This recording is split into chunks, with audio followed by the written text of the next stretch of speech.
गेल्या 9 दिवसांपासून दीपक बोराडे जे धनगर समाजाच्या आरक्षणासाठी आमरण उपोषण करताना पाहायला मिळतात। काल धनगर समाजाने मुंबईमध्ये आंदोलन देखील केलं। आझाद मैदानामध्ये आझाद मैदानाच्या समोरचा महापालिकेचा रस्ता देखील अडवण्यात आलेला आहे।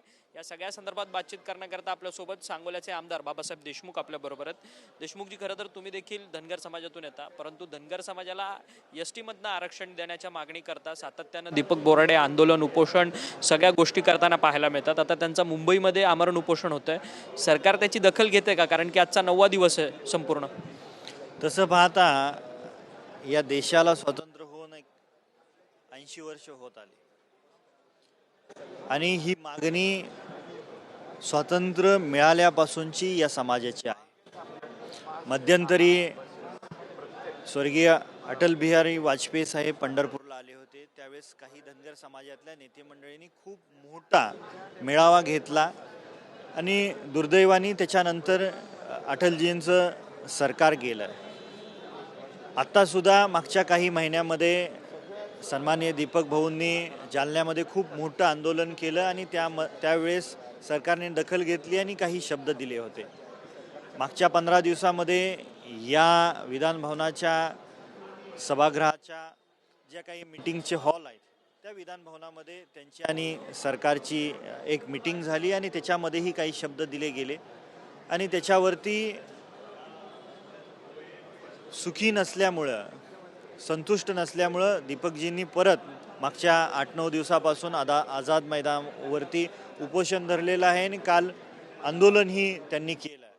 याच्याकरी सरकारने खूप संवेदनशील होऊन पाहणं गरजेचं आहे। लवकरात लवकर ज्या समाजाच्या मागण्या आहेत त्याच्याकडे लक्ष देणं गरजेचं आहे आणि निदान आज उद्याच्याला शेवटचा या अधिवेशनाचा दिवस असेल त्याच्यापूर्वी सरकारने त्यांची भेट घेणं आणि त्यांच्या ज्या काही मागण्या असतील त्या सोडवणं खूप गरजेचं आहे। परंतु समाज आक्रमक होऊन रस्त्यावरती उतरतोय, रास्ता रोको होताना पाहायला मिळतात। आज मनोज जरांगे पाटील स्वतः दीपक बोराडेंची भेट घ्यायला आझाद मैदानामध्ये येतात।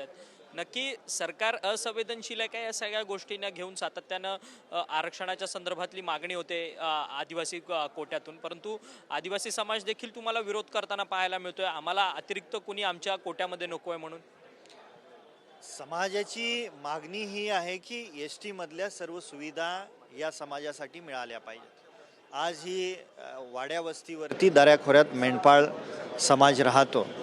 आदिवासींचं जे काय आरक्षण आहे ते आम्ही हिरावून घेणार नाहीत। आमचं जे 3.5% आरक्षण आहे त्या 3.5% एस टीच्या ज्या काही सुखसुविधा किंवा त्यातून मिळणारे जे काही लाभ आहेत ते लाभ आम्हाला मिळावे एवढीच आमची मागणी आहे। सरकारने याच्याकडे संवेदनशीलपणाने पाहावं हीच अपेक्षा आहे। परंतु आता जर सरकारकडनं काही रिस्पॉन्स येत नाही तर तुमच्या समाजाची काय भूमिका असणार आहे? कारण की गेल्या 9 दिवसांपासून हे आमरण उपोषण सुरू आहे सध्या। मी दीपक भाऊंशी फोनवरनं संपर्कात आहे, काही कार्यकर्त्यांशी संपर्कात आहे।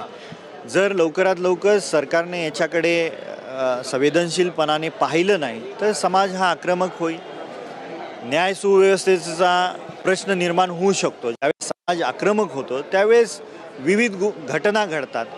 माझी आपल्या माध्यमातून सरकारला विनंती आहे, आम्ही विधानसभेत ही सरकारकडे तीच मागणी करत आहे की लवकरात लवकर सरकारने दीपक भाऊंच्या ज्या काही मागण्या आहेत समाजाच्या वतीनं त्याच्याकडे संवेदनशीलपणे पाहावं।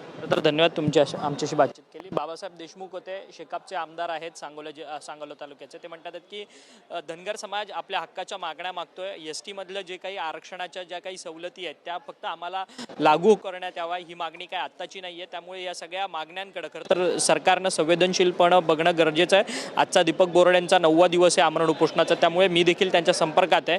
परंतु सरकारने जर मागण्या मान्य नाही केल्या तर मात्र समाज जो आहे तो आक्रमक होईल, अशा पद्धतीचं मत जे आहे ते बाबासाहेब देशमुख यांनी आपल्याशी बोलताना व्यक्त केले। व्हिडिओ जर्नलिस्ट सिद्धेश नाईकसह अक्षय मंकणी, TV9 मराठी, मुंबई।